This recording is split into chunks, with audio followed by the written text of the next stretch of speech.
नमस्कार। मैं doctor Ramanivas Sharma Raman YouTube channel पर सभी बच्चों का, सभी व्यूवर्स का बहुत बहुत स्वागत। आज का सेशन कॉम्पिटिटिव एग्जाम के लिए बहुत महत्वपूर्ण होगा।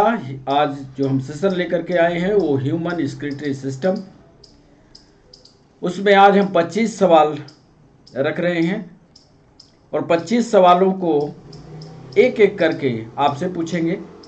इसके पहले कि सवाल हम पूछे उसके पहले हम जिसकी थ्योरी आपको पढ़ाएंगे, थ्योरी आपको समझाएंगे, किडनी का चित्र दिखाएंगे और फिर इसके बाद सवाल पूछेंगे। तो आप पूरी ईमानदारी के साथ पहले थ्योरी समझिए, महत्वपूर्ण तथ्यों को लिखेंगे और ऐसे महत्वपूर्ण तथ्य जो हो सकता है आप ना जानते हो, तो इन तथ्यों का बढ़िया एक नोट्स आप बना लें और उन तथ्यों को ऐसे हमने संजोया है कि जो कॉम्पिटिटिव एग्जाम में पूछे गए हैं।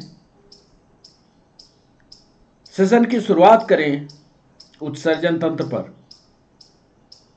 इसके पहले आपको बता दें कि चैनल को सब्सक्राइब करना, चैनल को लाइक करना, चैनल को शेयर करना ये आपकी जिम्मेदारी है। चूंकि कॉम्पिटिटिव एग्जाम का सेशन काफी नजदीक है पीएनएसटी का, इसलिए पीएनएसटी के एग्जाम को ध्यान में रखते हुए ये हमने पहला जो पार्ट है इसका वो थ्योरेटिकल किया है। पहले थ्योरी को समझने की कोशिश कीजिएगा और आप अपने स्क्रीन पर देख रहे होंगे कि हमने किडनी के चित्र को आरेखित किया है। एक उसमें नीला कलर दिख रहा होगा, एक लाल कलर। जो लाल कलर है वो एओर्टा है और जो नीला कलर है वो वेना केवा है। कुल मिलाकर के एओर्टा शुद्ध रक्त का परिवाहक है और वेना केवा अशुद्ध रक्त का परिवाहक है। दोनों किडनी से एक पतली पतली लाइन निकली हुई है, ट्यूब निकली हुई है, जिसको यूरेटर या मूत्रवाहिका कहते हैं। दोनों तरह की मूत्रवाहिका जा करके एक चौड़े संरचना में खुल रही हैं, जिसको ब्लैडर कहते हैं। और ब्लैडर शरीर से बाहर एक अपर्चर के द्वारा खुलता है, जिसको यूरेथ्रा कहते हैं। कुल मिलाकर के एक सामान्य जानकारी आपके दिमाग पर होनी चाहिए कि किडनी है कहाँ पेट में और कैसे दिखती है। ध्यान ये भी रखिएगा कि इस किडनी के ऊपर कुछ मोम जैसी रचना आपको दिख रही होगी और यह मोम जैसी रचना एड्रीनल ग्लैंड है। तो चले इस सेशन की ओर और पहले हम इसका थ्योरेटिकल डिस्कशन आपको समझाते हैं। एक सामान्य किडनी पेट में कहां है, जरा ध्यान से देखिएगा। लेफ्ट वाली जो किडनी है, शरीर के लेफ्ट वाली किडनी, ध्यान से देखिए, थोड़ा नीचे है और राइट वाली किडनी थोड़ा ऊपर है। उसके अलग कारण है, इसका डिस्कशन हम आगे करेंगे। यदि किडनी का ऐसे सेक्शन काट लिया जाए तो कुल मिलाकर के किडनी आपको चित्र में दिख रही होगी। और इस किडनी के अंदर ये जो किडनी यहां दिख रही है, यहां वाली किडनी, वो चित्र में विस्तार रूप में जब देखते हैं, आंतरिक संरचना देखते हैं, तो ऐसी संरचना उसकी दिखती है। आप ध्यान से देखिए, दो भागों में बटी हुई किडनी, एक कहलाती है रीनल कार्टेक्स और एक कहलाती है मेडुला। रीनल मेडुला वाला जो हिस्सा है, ध्यान से देखिए, कार्टेक्स ऊपर वाला है और ये मेडुला जो कार्टेक्स के अंदर है, इसके अंदर ये रीनल पिरामिड आपको दिख रहे हैं। ध्यान से देखिए, ये रीनल पिरामिड दिख रहे हैं और इनके अंदर पतली पतली रचनाएं होती हैं जो नेफ्रॉन कहलाती हैं। इनकी संख्या करोड़ों में होती है और यही उत्सर्जन की इकाई भी होती है। ये दोनों नलिकाएं, एक वेन जा रही है, एक लाल कलर की है और एक नीले कलर की है। एक रीनल आर्टरी है, एक रीनल वेन है। और ये सब काम करने के बाद एक बड़ी रचना बाहर की तरफ निकल रही है, देख रहे हैं। और ये जो बड़ी बड़ी रचना निकलती है, ये दोनों साइड की किडनी से निकलती है। यही मूत्र नलिका या यूरेटर कहलाती है, जो आगे जाकर के मूत्र मार्ग बनाते हुए मूत्राशय में खुलती है। और मूत्राशय, जैसा कि हमने आपको बताया, कि एक छिद्र के द्वारा, यूरेथ्रा के द्वारा शरीर से बाहर निकलता है। चलिए, महत्वपूर्ण तथ्य कॉम्पिटिटिव एग्जाम में क्या होंगे, आज इस पर बात करते हैं। पहला महत्वपूर्ण तथ्य आपको हम लिख करके बताते हैं। अर्थवर्म का नाम आपने सुना होगा। यह सवाल कॉम्पिटिटिव एग्जाम में पूछा गया। अर्थवर्म का मतलब हुआ केचुआ। एक सवाल में पूछा गया कि अर्थवर्म किस तरह का जंतु है। आप जानते हैं जंतु अमोनोटेलिक है, यूरियोटेलिक है, यूरिकोटेलिक है। अब यहां विस्तार से हम आपको समझा दें, अमोनिया का जो उत्सर्जन करे वो अमोनोटेलिक, जो यूरिया का उत्सर्जन करे यूरियोटेलिक, जो यूरिक एसिड का उत्सर्जन करे यूरिकोटेलिक कहलाता है।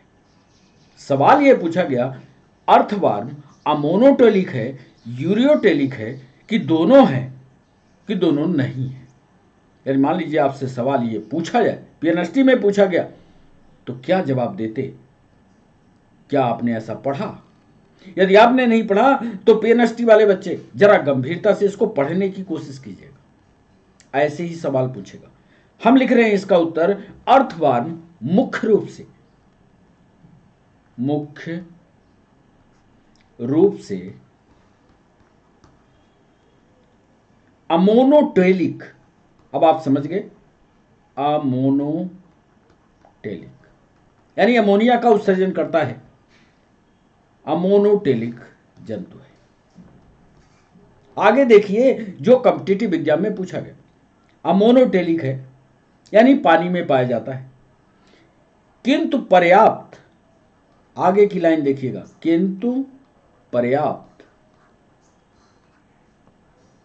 जल ना प्राप्त होने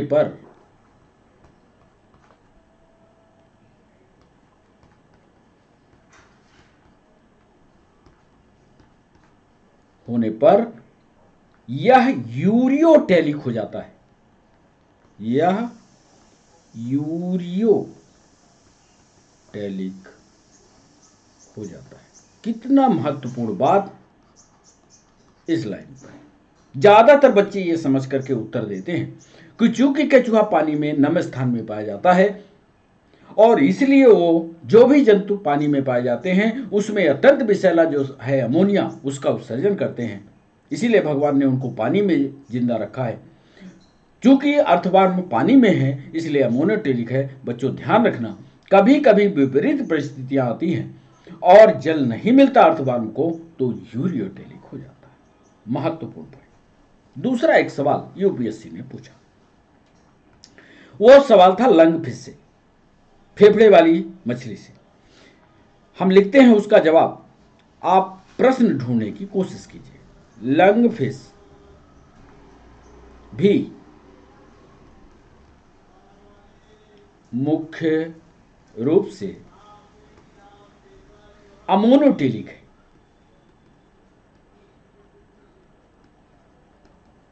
ठीक है, क्योंकि ये मछली जो है पानी में पाई जाती है। एक सामान्य फार्मूला हम जानते हैं कि जो पानी में होगा वो अमोनिया का उत्सर्जन करेगा।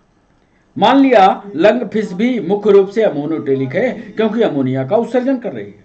आगे जो लाइन लिख रही है, किंतु ध्यान रखना, याद कर लेना, किंतु ग्रीष्म ऋतु में, ग्रीष्म ऋतु में यानी गर्मी के समय में,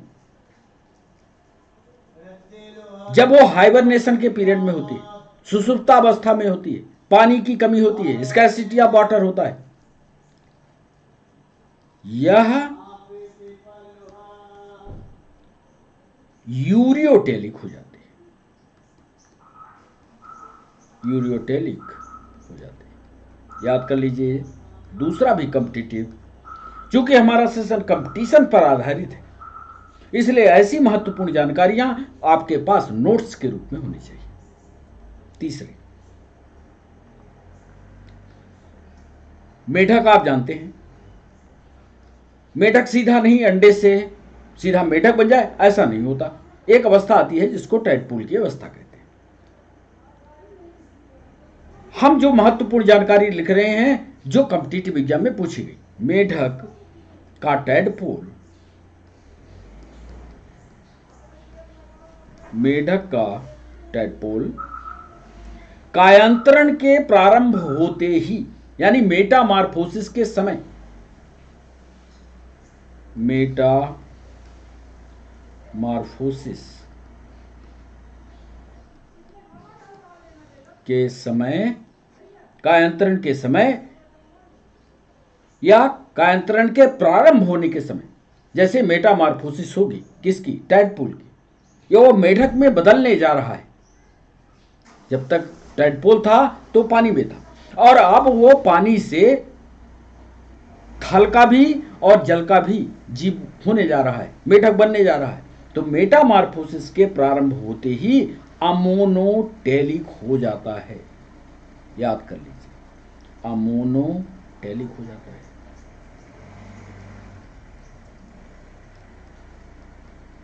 यानी उसमें अमोनिया का उत्सर्जन शुरू होगा। याद कर लीजिएगा। तीसरा बहुत महत्वपूर्ण है, अक्सर ये डिस्कशन का भी सवाल है।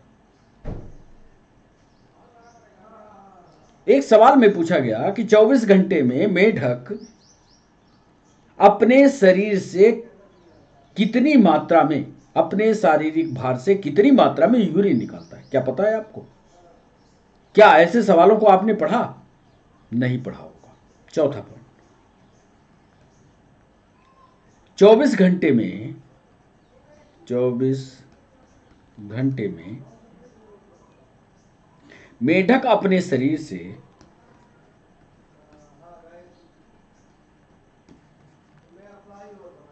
अपने शरीर से 1/3 भाग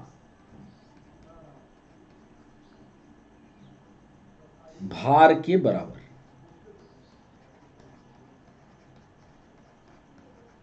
1/3 भाग भार के बराबर, मान लीजिए उसका जो भी वेट है उसका 1/3 शरीर से बाहर निकालता है, बराबर पानी शरीर से बाहर निकालता है। एक और सवाल मनुष्य से जुड़ा हुआ, क्या आपके पास जानकारी है इसकी? यह भी पीएनएसटी ने पूछा। 5वां पॉइंट जो अब लिखने जा रहे हैं, आप अपने आप को पहचानिए, क्या ऐसे सवालों को आपने पढ़ा? एक मनुष्य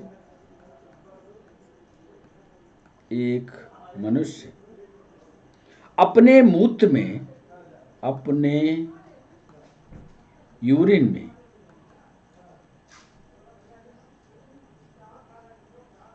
रुधिर की अपेक्षा, रुधिर यानी ब्लड, रुधिर की अपेक्षा, रुधिर की अपेक्षा यूरिया की सांद्रता, यूरिया की सांद्रता, एक मनुष्य अपने यूरिन में रुधिर की अपेक्षा यूरिया की सांद्रता 100 गुना तक रख सकता है, 100 गुना तक रख सकता है। ऐसे सवालों को आप पढ़ने की बच्चों कोशिश कीजिएगा। एक जनरल बुक होती है, जनरल बुक में ये सारी जानकारी आपको नहीं मिलती। जो हम सेशन में पॉइंट्स लाते हैं, जो कॉम्पिटिटिव एग्जाम से सवाल को निकालते हैं, वही सवाल हम आपको समझाते हैं। याद रखिएगा, एक मनुष्य अपने यूरिन में रुधिर की अपेक्षा यूरिया की सांद्रता 100 गुना तक रख सकता है। चलिए 6वें पॉइंट पर आपको ले चलते हैं। शार्क और रे फिशेस ये पानी में होती है, शार्क और रे, शार्क और रे मछलियां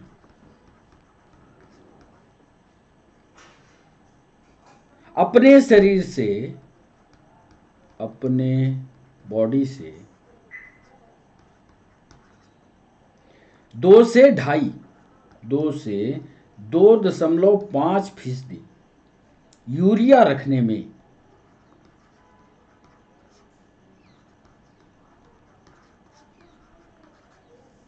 समर्थ है। ये भी याद रखिएगा।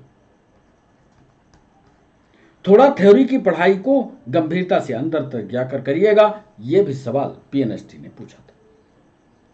जो जो सवाल पीएनएसटी ने पूछे उसी का दूसरा रूप नीट में भी पूछा गया।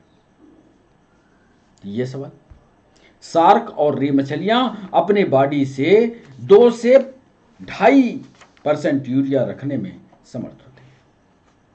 एक और, रक्त में प्रवाहित होने वाला यूरिक अम्ल, ब्लड में प्रवाहित होने वाला यूरिक एसिड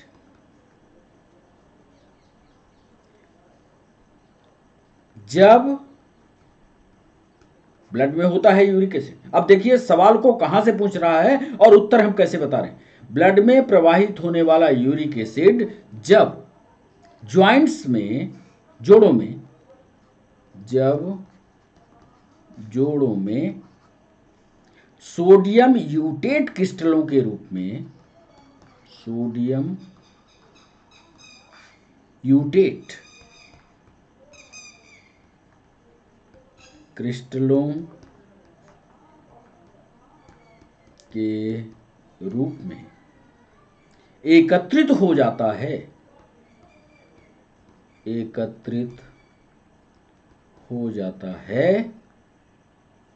तो जोड़ों में पेन होता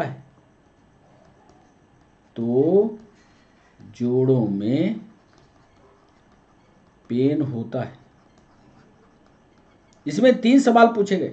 एक बार सोडियम यूटेट पर पूछा गया, एक बार ब्लड में उपस्थित एसिड के बारे में पूछा गया। हम तीनों सवालों को एक साथ इकट्ठा करके थ्योरी लिख रहे हैं कि ब्लड में प्रवाहित होने वाला यूरिक एसिड जब जोड़ों में सोडियम यूटेट क्रिस्टलों के रूप में एकत्रित होता है तो जोड़ों में दर्द होता है, जिसे गठिया रोग कहते हैं, जिसे गठिया या आर्थराइटिस, इसके बारे में आपको पता होनी चाहिए।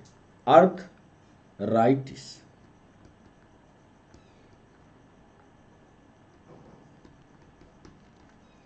कहते हैं। एक सवाल यह पूछा गया कि जो हम लैट्रिन को बाहर निकालते हैं या एक्सक्रीटरी मटेरियल के रूप में लैट्रिन को बाहर निकालें, क्या वो उत्सर्जन क्रिया है? आपका जवाब क्या है? यदि आपके पास जवाब है तो लिखिए, हमें भेजिए। पक्का नहीं पता होगा और लिख लीजिए। अगले पॉइंट में बता रहे हैं कि मल विसर्जन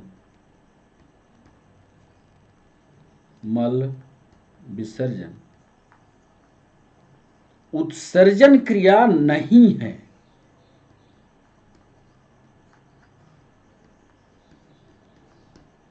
याद कर लीजिएगा, ये एक्सक्रीटरी मटेरियल जो हमारे नेचुरल वे में लैट्रिन के रूप में बाहर निकलता है, ये एक्सक्रीटरी प्रोसेस नहीं।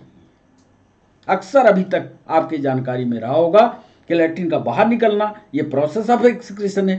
This is not a process of excretion.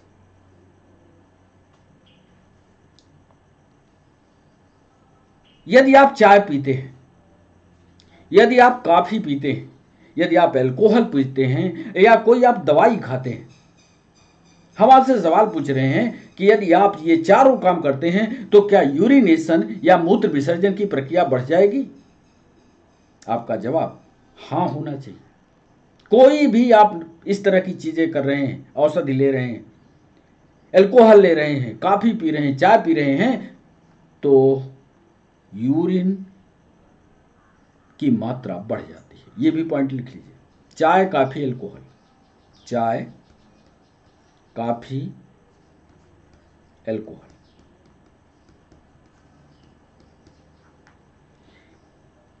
एवं दवाइयों के प्रयोग से मूत्र की मात्रा बढ़ जाती है। जैसे हम नोट्स बना रहे हैं, बिल्कुल सेम आपको नोट्स के इंपॉर्टेंट पॉइंट्स आपको लिखना है। डायबिटीज क्या है, इसके बारे में आप जानते होंगे। सरल सा ये पॉइंट है, लिख रहे हैं डायबिटीज या मधुमेह में मूत्र के साथ यानी यूरिन के साथ शुगर का भी उत्सर्जन होता है।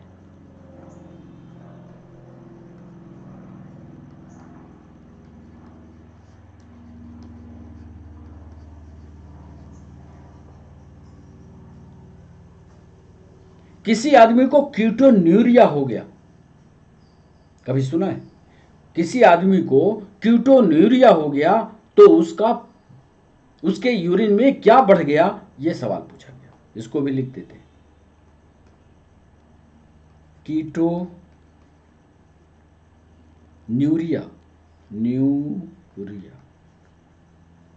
होने पर मूत्र में या यूरिन में कीटोन बॉडीज निकलती है। कीटोन बॉडीज निकलते हैं।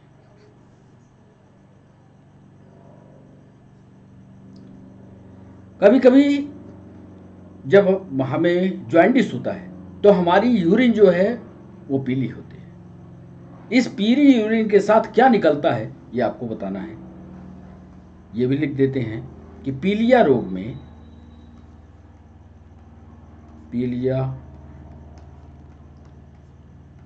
में या जॉइंटिस में मूत्र के साथ यूरिन के साथ बाइल साल्ट आते हैं।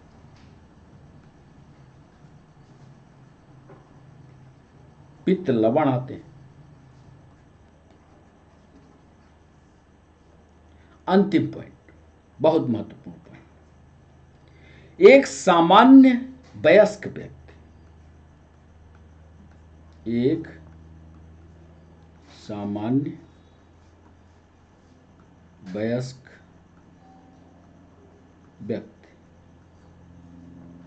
24 घंटों में, 24 आवर की बात कर रहे हैं, 24 घंटों में 1.5 लीटर 1.5 लीटर यूरिन निर्मित करता है।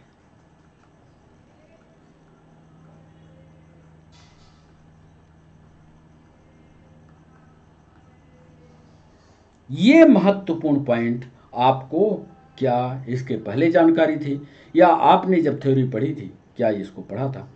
हम आपको सिर्फ ये बता रहे हैं कि आपकी जो थ्योरी की तैयारी चल रही है, जो प्रिपरेशन चल रही है, क्या आप इस ढंग से तैयार हैं? इस तरह के सवालों को पढ़ा है, नहीं पढ़ा है तो पढ़ने की कोशिश कीजिएगा। एक बार इसको रिवाइज कर देते हैं कि अर्थवार मुख्य रूप से अमोनियोटेलिक जंतु है, किंतु पर्याप्त जल न प्राप्त होने पर यूरियोटेलिक हो जाता है। लंग फिश भी मुख्य रूप से अमोनियोटेलिक है, किंतु गर्मी के दिनों में यह यूरियोटेलिक हो जाती है। मेढक का टेडपोल मेटामॉर्फोसिस के समय अमोनियोटेलिक हो जाता है। 24 घंटों में मेढक अपने शरीर से 1/3 भार के बराबर पानी शरीर से बाहर निकालता है। एक मनुष्य अपने यूरिन में रुधिर की अपेक्षा यूरिन की सांद्रता 100 गुना तक रख सकता है। शार्क और रे मछलियां अपने बॉडी से 2 से 2.5% यूरिया रखने में समर्थ है। ब्लड में प्रवाहित होने वाला यूरिक एसिड जब जोड़ों में सोडियम यूटेट क्रिस्टलों के रूप में एकत्रित हो जाता है तो जोड़ों में पेन होता है, और ये जो जोड़ों का पेन है ये कहलाता है आर्थराइटिस। मल विसर्जन या एक्सक्रीटरी मटेरियल का या लैट्रिन का बाहर निकलना उत्सर्जन की क्रिया नहीं है, चाय पियोगे, काफ़ी पियोगे, अल्कोहल पियोगे या दवाई खाओगे, इसमें यूरिन की मात्रा बढ़ जाती है। डायबिटीज यूरिन के साथ शुगर का उत्सर्जन करता है। कीटोइन्यूरिया होने पर यूरिन में कीटोन बॉडीज निकलती हैं। पीलिया रोग में यूरिया के साथ बाइल साल्ट आते हैं और एक सामान्य वयस्क व्यक्ति 24 घंटे में 1.5 लीटर यूरिन का निर्माण करता है। तो ये महत्वपूर्ण सवाल, महत्वपूर्ण पॉइंट पढ़ लीजिएगा। अब चलते हैं एमसीक्यू सेशन में और पहला सवाल आपके स्क्रीन पर ये रहा। निम्नलिखित में से कौन सा अंग, पीएससी का सवाल है, निम्न लिखित में कौन सा अंग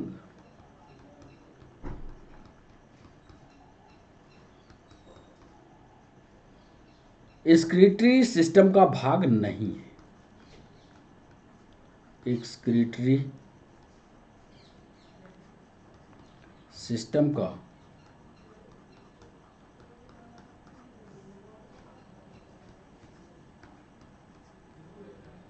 ए, क्या वो यूरेटर है जिसको मूत्र मार्ग कहते हैं?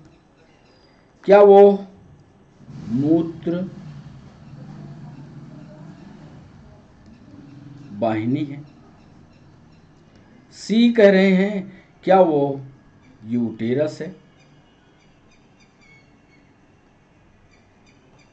और डी आपको ऑप्शन दे रहे हैं क्या वह किडनी है?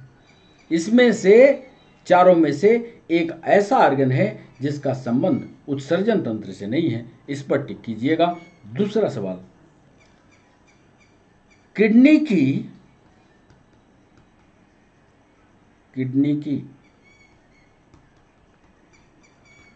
कार्यात्मक इकाई यानी फंक्शनल यूनिट क्या है? ए ऑप्शन दे रहे हैं क्या यह एक्सॉन है? बी ऑप्शन दे रहे हैं क्या यह न्यूरॉन है? सी ऑप्शन दे रहे हैं क्या यह नेफ्रॉन है? और डी ऑप्शन दे रहे हैं क्या यह आर्टरीज हैं? तीसरा सवाल आपके स्क्रीन पर यह रहा। मानव शरीर में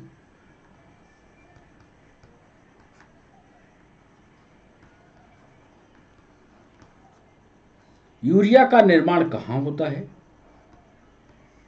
यूरिया का निर्माण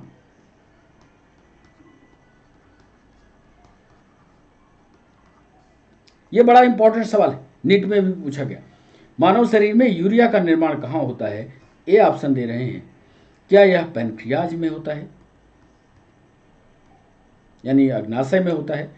बी ऑप्शन दे रहे हैं क्या यह लीवर यानी यकृत में होता है? सी ऑप्शन दे रहे हैं क्या यह स्मॉल इंटेस्टाइन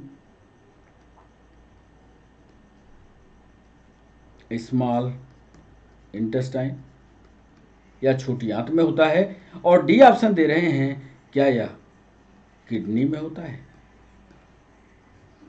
सही जवाब करिएगा। चौथा सवाल आपके स्क्रीन पर यह रहा।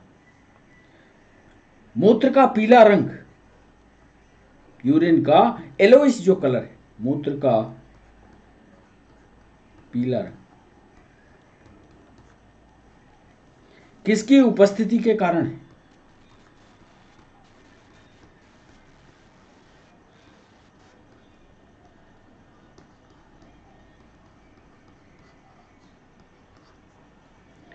ए ऑप्शन दे रहे क्या यह कोलेस्ट्रॉल के कारण है?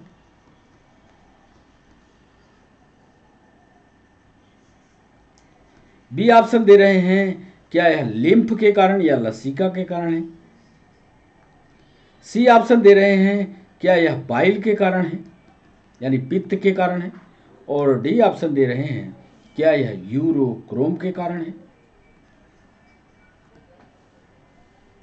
पांचवा सवाल आपके स्क्रीन पर यह रहा। अल्कोहल को विषहीन करने के लिए एल्कोहल को विषहीन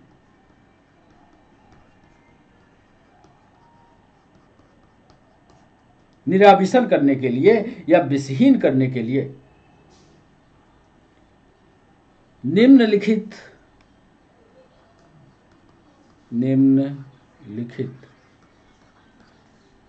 मानव अंग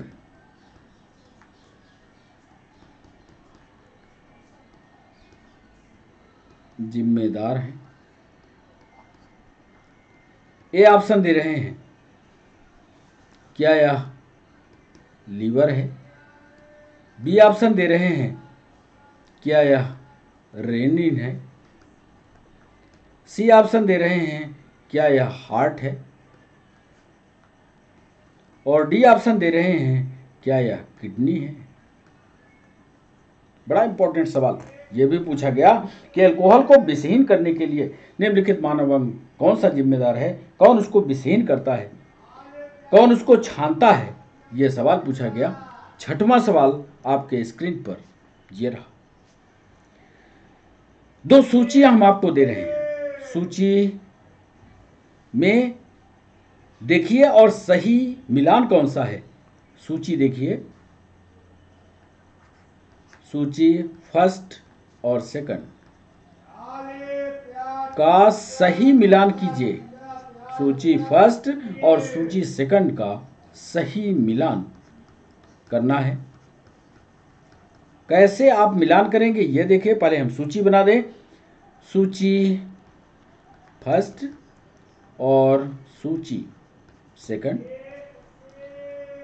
फर्स्ट में क्रम हम डाल देते हैं ए, बी, सी और डी। इधर डाल देते हैं 1, 2, 3, 4। ए में लिखते हैं किडनी, बी में लिखते हैं लीवर, सी में लिखते हैं स्वेद ग्रंथियां या स्वेट ग्लैंड, और डी में लिखते हैं लंग्स यानी फेफड़ा। इधर सूची नंबर 2 को मिलाते हुए लिखते हैं यूरिया का निर्माण, formation of urea, formation of urea. Carbon dioxide, exhalation of carbon dioxide, carbon dioxide का निष्कासन। यूरिन फॉर्मेशन, मूत्र का निर्माण। और फिर चौथे में लिखते हैं इसके। अब इसमें से सही जोड़ को आपको सुमेलित करना है। सही जोड़ को सुमेलन के लिए हम दे रहे हैं आपको, लिखते हैं ए, बी, सी, डी। इधर भी लिखते हैं ए, बी, सी, डी।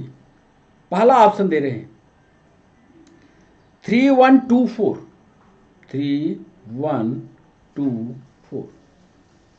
बी ऑप्शन दे रहे हैं 1, 3, 4, 2।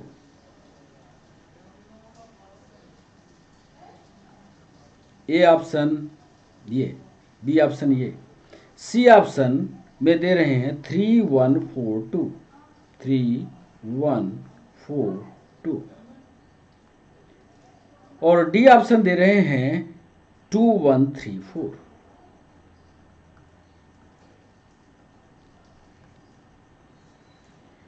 सूची 1 और 2 का सही मिलान किस में मिल रहा है ये बताइएगा छठवें सवाल पर।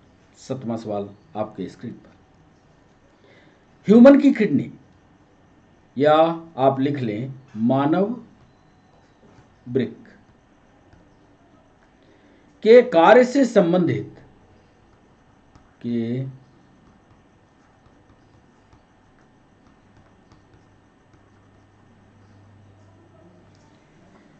निम्न कथनों पर विचार कीजिए। निम्न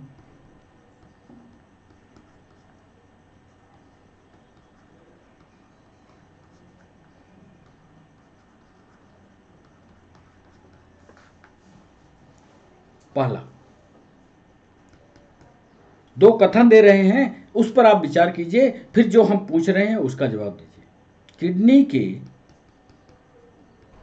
यानी वृक्क के उत्सर्ग अपनयन यानी स्क्रिटरी प्रोसेस, उत्सर्ग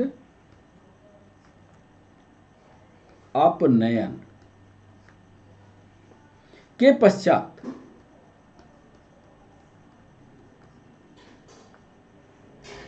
स्वच्छ रक्त यानी प्योर ब्लड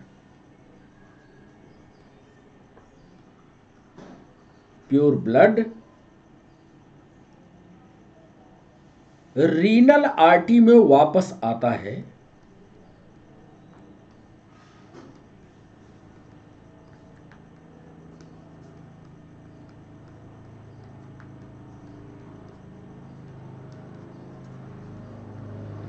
दूसरा स्टेटमेंट दे रहे हैं, बाउमैन्स कैप्सूल से,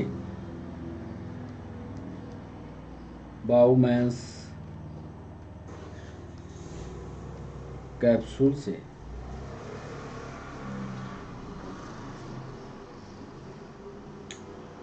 निस्यंद्रित द्रव, छना हुआ निस्यंदित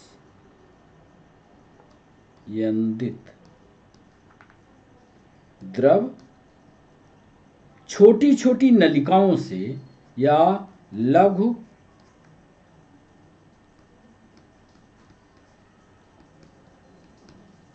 नलिकाओं से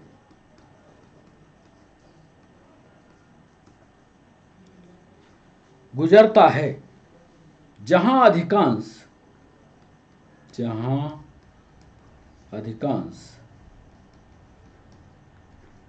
ग्लूकोज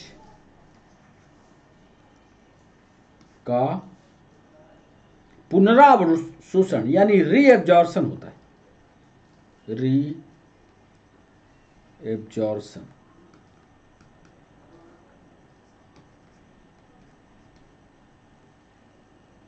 तथा रीनल वेन में चला जाता है, तथा रीनल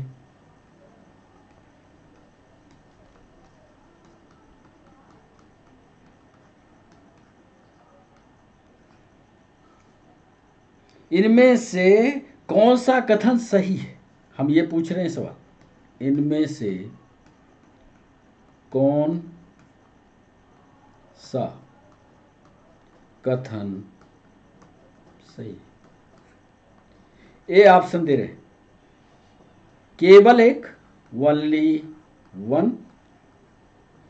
बी ऑप्शन दे रहे हैं, ओनली टू। सी ऑप्शन दे रहे हैं, बोथ, वन एंड टू। और डी ऑप्शन दे रहे हैं, नन, मतलब दोनों में से कोई नहीं। वृक्क के या किडनी के कार्य से संबंधित निम्न कथनों पर विचार कीजिए। किडनी उत्सर्ग अपनयन या स्क्रिटरी प्रोसेस के पश्चात प्योर ब्लड रीनल आर्टरी में वापस आता है। दूसरा, बाउमैन्स कैप्सूल निस्यंद्रित द्रव एक लघु नलिकाओं से गुजरता है, जहां अधिकांश ग्लूकोज का रीअब्जॉर्प्शन हो जाता है तथा रीनल वेन में चला जाता है। इसमें कौन सा कथन सही है? ओनली एक, ओनली दो, एक और दो दोनों, या नन? 8वां सवाल आपके स्क्रीन पर। निम्न में से कौन सा सही है?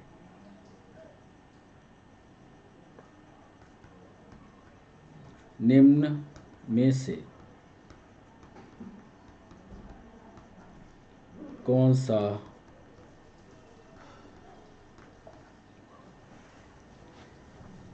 शरीर में संपूर्ण ब्लड, ए ऑप्शन दे रहे हैं, बॉडी में टोटल ब्लड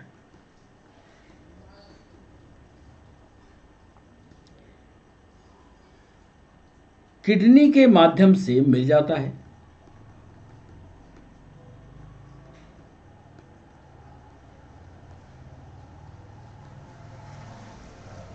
किडनी के माध्यम से मिल जाता है। बी ऑप्शन दे रहे हैं, शरीर में संपूर्ण रक्त या बॉडी में टोटल ब्लड किडनी के माध्यम से गुजरता है।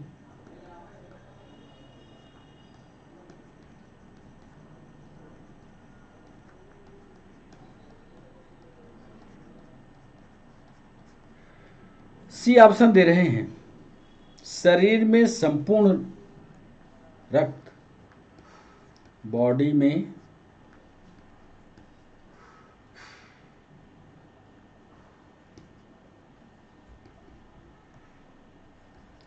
टोटल ब्लड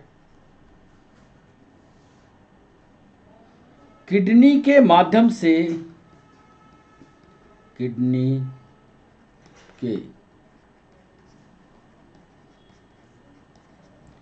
किडनी के माध्यम से शुद्ध होता है। और डी ऑप्शन दे रहे हैं, शरीर में संपूर्ण रक्त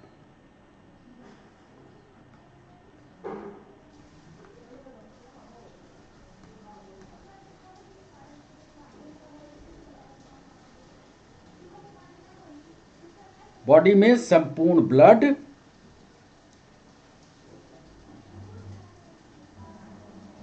किडनी के माध्यम से बनता है। नीट का सवाल, किडनी के माध्यम से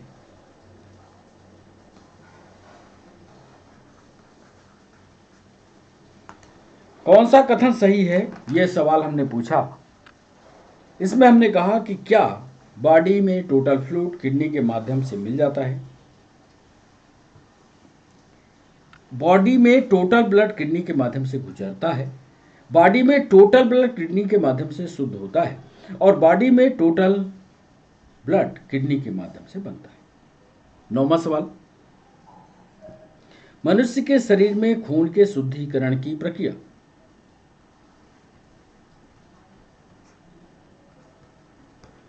मनुष्य के बॉडी में ब्लड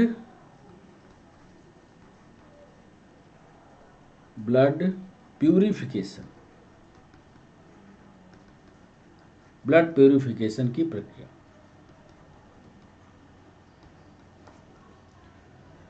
को क्या कहते हैं?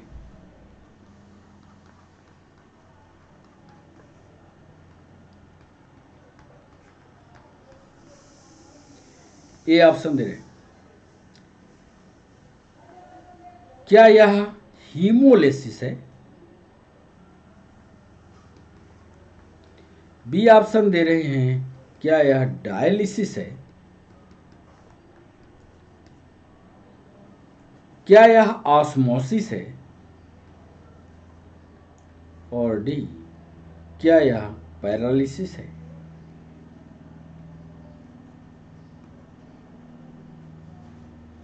मनुष्य के बॉडी में ब्लड प्यूरिफिकेशन की प्रक्रिया को क्या कहा जाता है? क्या इसे हीमोडायलिसिस कहते हैं, हीमोलाइसिस कहते हैं, क्या डायलिसिस कहते हैं, क्या ऑस्मोसिस कहते हैं, क्या पैरालाइसिस कहते हैं? 10वां सवाल, किडनी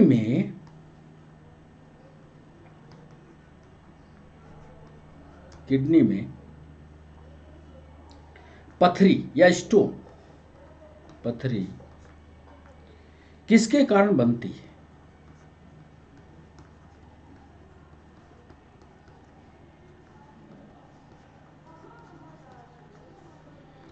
ए ऑप्शन दे रहे हैं, क्या यूरिक एसिड के कारण,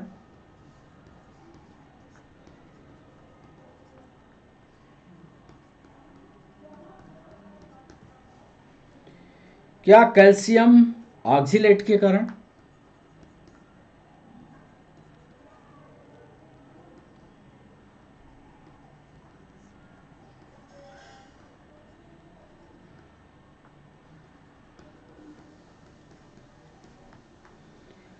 सी ऑप्शन दे रहे हैं, कैल्शियम फास्फेट के कारण,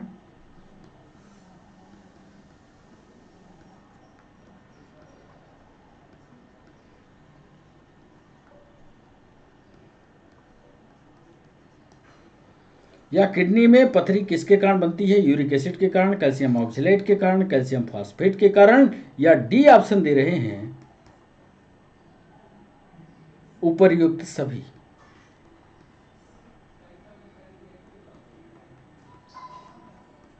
ग्यारहवां सवाल आपके स्क्रीन पर यह रहा।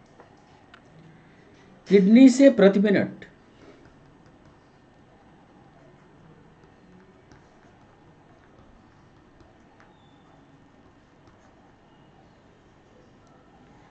औसत रक्त प्रवाह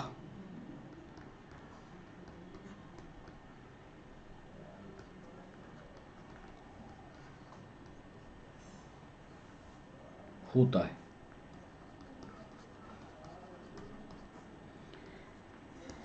ए ऑप्शन दे रहे हैं 1000 सीसी,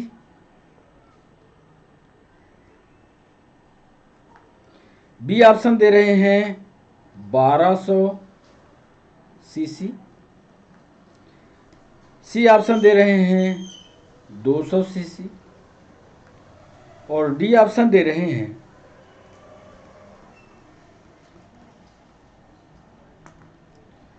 किडनी से प्रति मिनट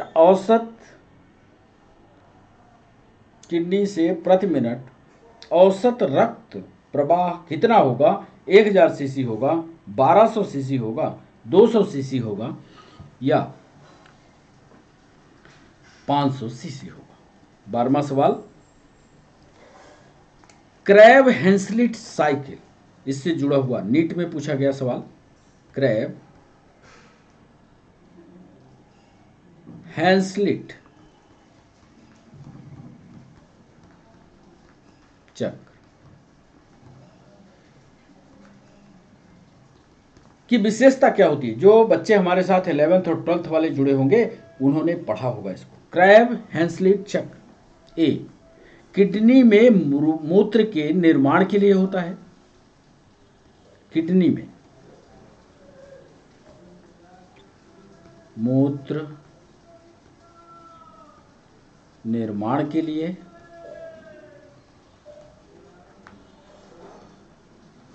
होता है।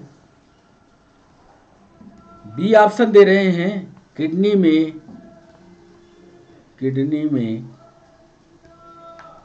यूरिया निर्माण के लिए होता है।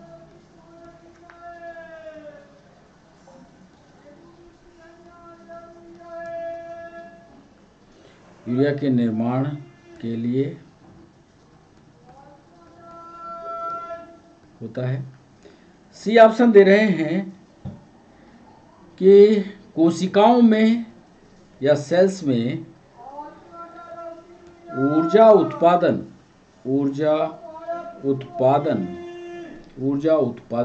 हेतु होता है। और डी ऑप्शन दे रहे हैं यकृत में या लीवर में यूरिया संश्लेषण, यूरिया सिंथेसिस हेतु होता है। क्रैब हेंसलिट साइकिल यदि आपने पढ़ा होगा तभी ये उत्तर बनेगा। किडनी में मूत्र निर्माण के लिए होता है, किडनी में यूरिया निर्माण के लिए होता है, सेल्स में ऊर्जा उत्पादन हेतु होता है या लीवर में यूरिया सिंथेसिस के कारण। 13वां सवाल, 13वें सवाल को हम 4 जंतु लिख रहे हैं। थ्योरी पढ़ लेंगे इससे। 4 जंतु को लिख रहे हैं। एक जंतु है हमारे पास अमीबा। ए में हमने अमीबा लिखा, बी में हमने अर्थवर्म लिखा, अर्थवर्म यानी केचुआ लिखा, सी में हमने पैलिमोन या प्राण, झींगा मछली भी इसको बोलते हैं, प्रॉन, और डी ऑप्शन देते हैं कि एक फाइलम है जिसको आर्थ्रोपोडा कहते हैं।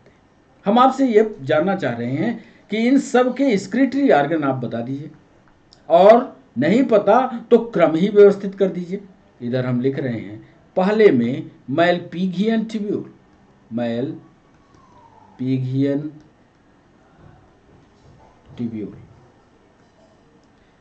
दूसरे में लिख रहे हैं ग्रीन ग्लैंड,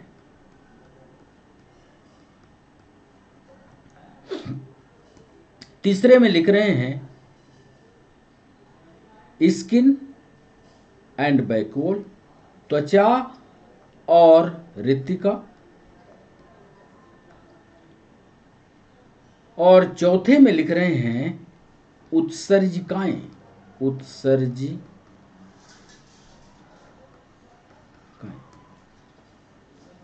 अब इसमें आप सही मिलान कर दीजिए और हमें उत्तर बता दीजिए। हम इसका उत्तर लिख रहे हैं ए, बी, सी और डी। ए, बी, सी। यूपीएससी ने ऐसे ही सवाल पूछा है। 1, 2, 3, 4 ए में है। बी में है 4, 3, 1, 2, 4, 3, 1, 2। सी में है 3, 4, 2, 1, 3, 4, 2, 1।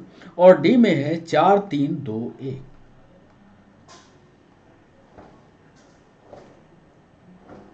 इसमें आप सही जोड़ी मिला दीजिए और सही उत्तर बता दीजिए कि अमीबा में किसके द्वारा होता है, अर्थवर्म में किसके द्वारा होता है, पैलीमोन या प्राण में, झींगा मछली में किसके द्वारा होता है, या जोरदार टांग वाले जो जंतु होते हैं, आर्थ्रोपोड्स जो होते हैं, उसमें किसके द्वारा होता है।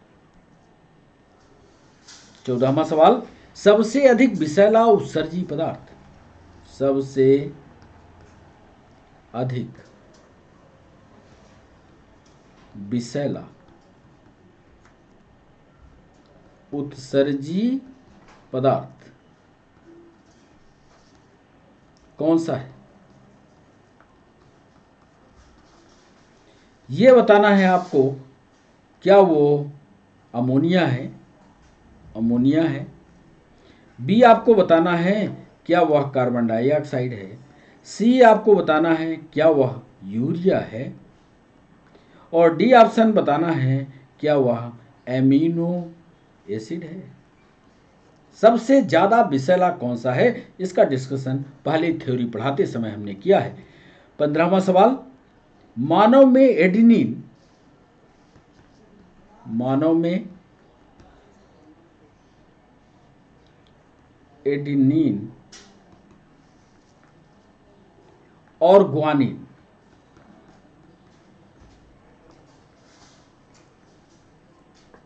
एडेनिन और ग्वानिन के मेटाबॉलिज्म यानी उपापचय के अवशिष्ट जो होते हैं, उपशिष्ट इसको कहें, बाई प्रोडक्ट, बाय प्रोडक्ट किस पदार्थ के रूप में, किस पदार्थ के रूप में उत्सर्जित होते हैं। उत्तर बताइएगा। ए ऑप्शन दे रहे हैं क्या यह अमोनिया के रूप में होता है। बी ऑप्शन दे रहे हैं क्या यह यूरिया के रूप में होता है। सी ऑप्शन दे रहे हैं क्या यह यूरिक एसिड के रूप में होता है।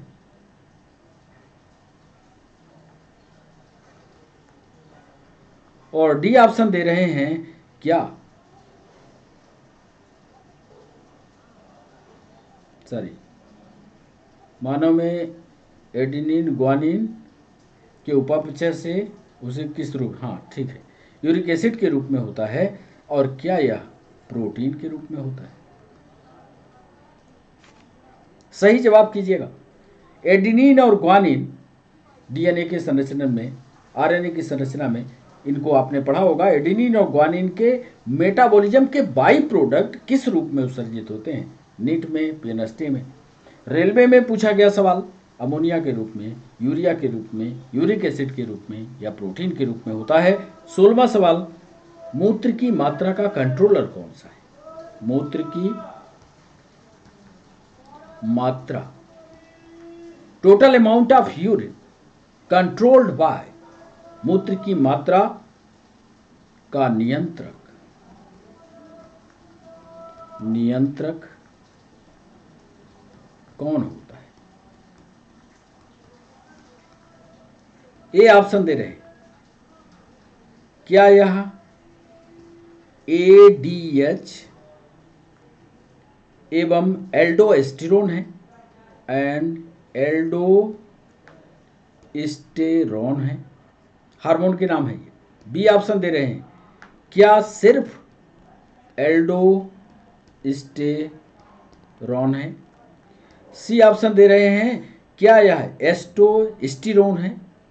एस्टोस्टेरोन है। और डी ऑप्शन दे रहे हैं, क्या यह ADH एल्डोस्टेरोन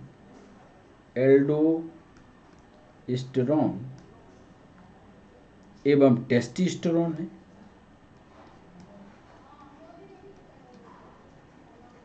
सही जवाब कीजिएगा। मूत्र की मात्रा का कंट्रोलर कौन है? उस हार्मोन का नाम बताइएगा। क्या वो ADH एल्डोस्टेरोन है? क्या एल्डोस्टेरोन? क्या सिर्फ एस्टोस्टेरोन है? क्या ADH एल्डोस्टेरोन और टेस्टोस्टेरोन है? 17वां सवाल आपके स्क्रीन पर। डाययूरेसिस में क्या होता है? डाययूरेसिस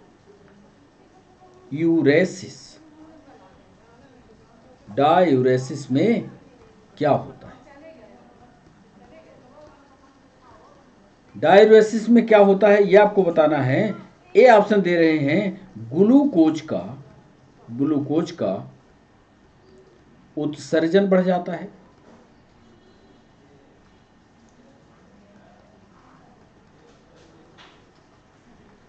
बी ऑप्शन दे रहे हैं, मूत्र की मात्रा या यूरिन की जो अमाउंट है वो घट जाती है। यूरिन की मात्रा घट जाती है। सी ऑप्शन दे रहे हैं, क्या इलेक्ट्रोलिसिस बैलेंस बिगड़ता है? विद्युत अपघटन जो इक्विलिब्रियम है, विद्युत equilibrium of electrolysis become disturb. विद्युत अपघटन संतुलन बिगड़ जाता है।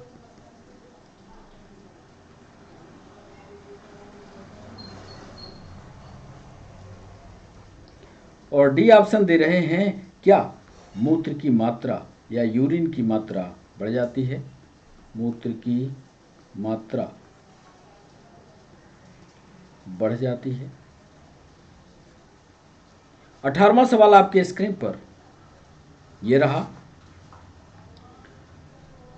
जो किडनी ट्यूब्यूल्स हैं या वृक्क की नलिकाएं हैं, वृक्क नलिकाएं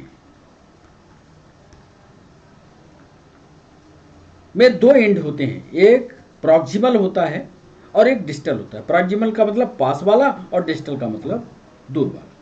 वृक्क नलिकाएं के दूरस्थ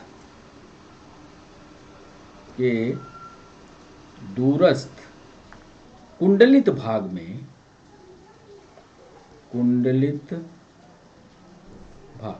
यानी डिस्टल कॉन्वुलेटेड पार्ट, वृक्क नलिकाओं के दूरस्थ कुंडलित भाग से मुख्यतया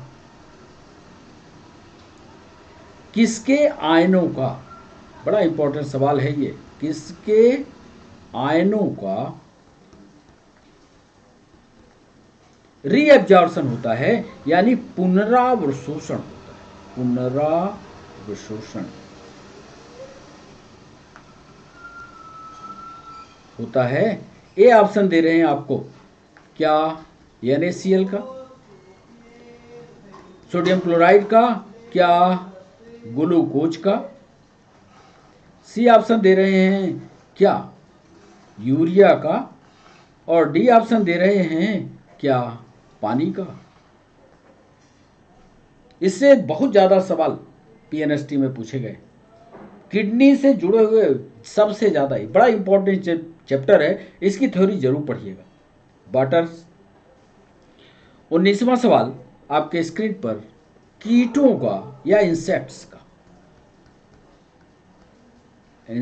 का प्रमुख उत्सर्जी पदार्थ, मुख्य उत्सर्जी पदार्थ है। ए ऑप्शन दे रहे हैं आपको, क्या यह यूरिया है। बी ऑप्शन दे रहे हैं, क्या यह अमोनिया है। सी ऑप्शन दे रहे हैं, क्या यह गुआनिन है। और डी ऑप्शन दे रहे हैं, क्या यह यूरिक एसिड है। इंसेक्ट का मुख्य उत्सर्जी पदार्थ आपको बताना है, कीटों का उत्सर्जी पदार्थ। 20वां सवाल पक्षियों का बता दीजिए, बर्ड्स का उत्सर्जी पदार्थ है, क्या है बर्ड्स में। यह भी सवाल पीएससी में भी, नीट में भी पूछा गया। पक्षियों का उत्सर्जी पदार्थ, अब पक्षियों का हैबिटेट पढ़ लीजिएगा तो उत्सर्जी पदार्थ आपको पता लग जाएगा। क्या यह यूरिया है। बी ऑप्शन दे रहे हैं, क्या यह अमोनिया है। सी ऑप्शन दे रहे हैं, क्या यह यूरिक एसिड है। और डी ऑप्शन दे रहे हैं, क्या यह गुआनिन है। 21वां सवाल आपके स्क्रीन पर, हेनले के लूप में, बच्चों 5 सवाल और बचे हैं। हेनले के लूप, हेनले लूप में, सवाल को सोचिएगा तब जवाब करिएगा। हेनले लूप में किसका रीएब्जॉर्प्शन होता है, किसका रीएब्जॉर्प्शन, किसका रीएब्जॉर्प्शन होता है। ए ऑप्शन हम आपको दे रहे हैं, क्या पानी और सोडियम क्लोराइड है। बी ऑप्शन दे रहे हैं, क्या वह ग्लूकोज है। सी ऑप्शन दे रहे हैं, क्या वह पोटेशियम है। और डी ऑप्शन दे रहे हैं, क्या वह यूरिया एंड NaCl है। यदि आपने स्क्रीनिंग सिस्टम को बेहतर पढ़ा होगा तो ही जवाब बनेंगे आपसे। 22वां सवाल, मानव में या मनुष्य में, मानव में adenine and guanine, adenine and guanine के अपापचय से, के अपापचय से अवशिष्ट जो बनते हैं, अपशिष्ट या वेस्ट, अवशिष्ट किस पदार्थ के रूप में, किस पदार्थ के रूप में उत्सर्जित होते हैं। यह बताना है आपको कि एडेनिन गुआनिन का जब अपापचय या मेटाबॉलिज्म, कुल मिलाकर के आप समझ लीजिए, अपापचय या उपापचय पर अंतर मत जानिए। अपापचय से अवशिष्ट किस पदार्थ में बनता है, मनुष्य में, यह आपको बताना है। क्या वह एडेनिन गुआनिन की बात कर रहे हैं, मनुष्य की बात कर रहे हैं, सोच समझ लीजिएगा तब जवाब कीजिएगा। क्या वह अमोनिया है। बी ऑप्शन दे रहे हैं, क्या वह यूरिया है। सी ऑप्शन दे रहे हैं, क्या वह यूरिक एसिड है। और डी ऑप्शन दे रहे हैं, क्या वह प्रोटीन है। नहीं पढ़ा होगा यदि स्क्रूटनी सिस्टम तो बेहतर ढंग से पढ़िएगा। पूरे स्क्रूटनी, ये पीएनएसटी से निकाला गया सवाल है और कितना सवाल गहराई में पूछ रहा है ये भी देख लेना। 23वां सवाल, यूरिया किसके विघटन के, यूरिया किसके विघटन के उत्पाद से, विघटन के उत्पाद से बनता है। ए ऑप्शन दे रहे हैं क्या वो अमोनिया है। बी ऑप्शन दे रहे हैं क्या वह बसीय अम्ल है, फैटी एसिड है, बसीय अम्ल है। सी ऑप्शन दे रहे हैं क्या वह ग्लूकोज है। और डी ऑप्शन दे रहे हैं क्या वह एमिनो एसिड है। 24वां सवाल आपके स्क्रीन पर। मानव में या मनुष्य में, मानव में किडनी में जो फिल्ट्रेशन प्रेशर होता है, मानव में हिंदी में लिख दें पहले, निस्यंदन, निस्यंदन दाब या फिल्ट्रेशन प्रेशर होता है। ये ऑप्शन दे रहे हैं 70 mmHg। बी ऑप्शन दे रहे हैं 55 mmHg। सी ऑप्शन दे रहे हैं 10 से 15 mmHg। और डी ऑप्शन दे रहे हैं 35 mmHg। आज के सेशन का अंतिम सवाल अब आपके सामने। ब्लड में एडीएच हार्मोन की कमी हो जाए, एडीएच हार्मोन की कमी हो जाए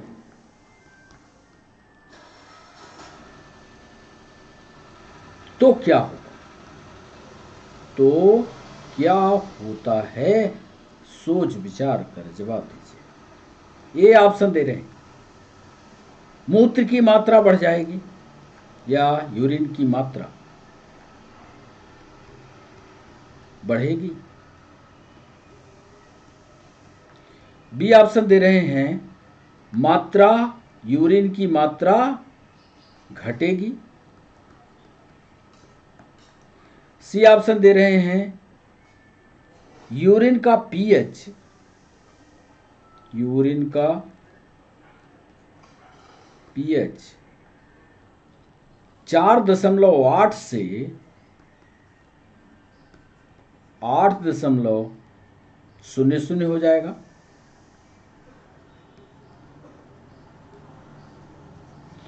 और डी ऑप्शन दे रहे हैं यूरोक्रोम का श्रावण बढ़ जाएगा।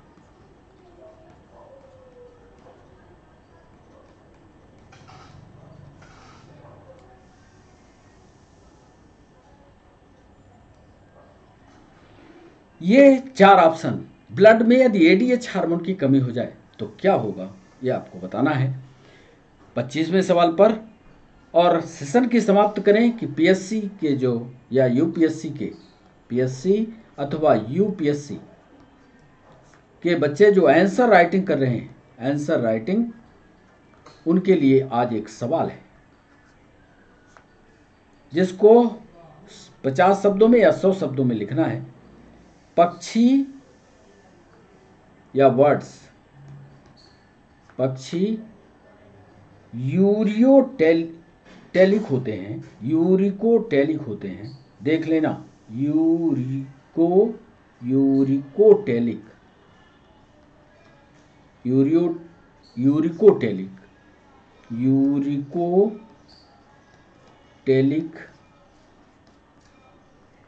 होते हैं, यूरिकोटेलिक होते हैं। जिससे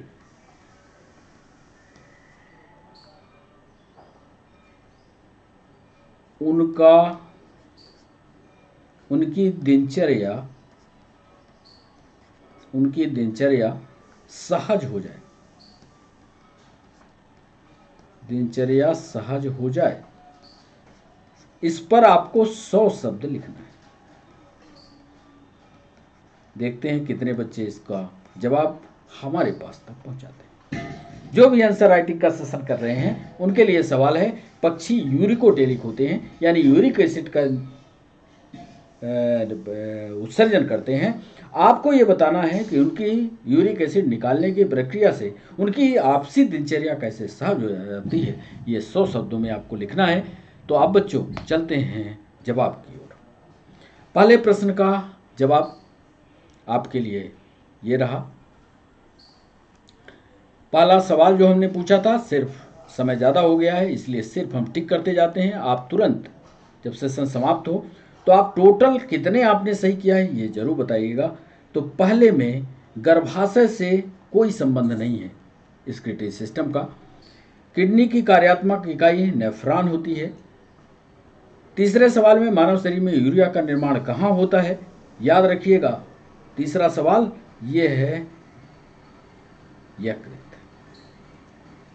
कई बच्चे इसका उत्तर गलत करते हैं। मूत्र का पीला रंग किसके कारण होता है, तो ये तो पता ही है आपको, यूरोक्रोम के कारण होता है। एल्कोहल को विषहीन करने में कोई भी यदि मददगार है तो वो सिर्फ और सिर्फ लीवर है, क्योंकि जब कोई विष खा के मरता है तो डॉक्टर्स जब पीएम करते हैं तो लीवर से ही जांच कर लेते हैं कि ये विष खा के मरा है, क्योंकि ये विषहीन करने में पूरा का पूरा लीवर हमारा सिस्टम काम करता है विष को इकट्ठा करने। सूची 1 और 2 को मिलाओगे तो सब कुछ आपको मिल जाएगा छठवें सवाल पर। छठवें सवाल में सही जवाब होगा इसका सी, 3, 1, 4, तो मिला लेना। सतमा है मानव वृक्क के कार्य से संबंधित निम्न कार्यों पर विचार कीजिए। तो इसका यानी 7वें सवाल का सही जवाब है सी, यानी दोनों ये सही हैं। 8वां है निम्न में से कौन सा सही है, तो 8वें में सही है बॉडी में टोटल ब्लड किडनी के माध्यम से शुद्ध होता है, सी सही है। 9वां सवाल मनुष्य के बॉडी और बॉडी प्यूरिफिकेशन की प्रक्रिया को क्या कहते हैं, तो ये तो आप पढ़े हो। 9वें सवाल का सही जवाब होगा डायलिसिस। 10वां है इसमें uric acid, calcium oxalate, calcium phosphate, पथरी के ये तीनों कारण हैं, यानी उपयुक्त सभी। किडनी के प्रति मिनट औसत का रक्त प्रवाह होता है, कितना होता है इसको याद कर लेना, 1200 सीसी होता है।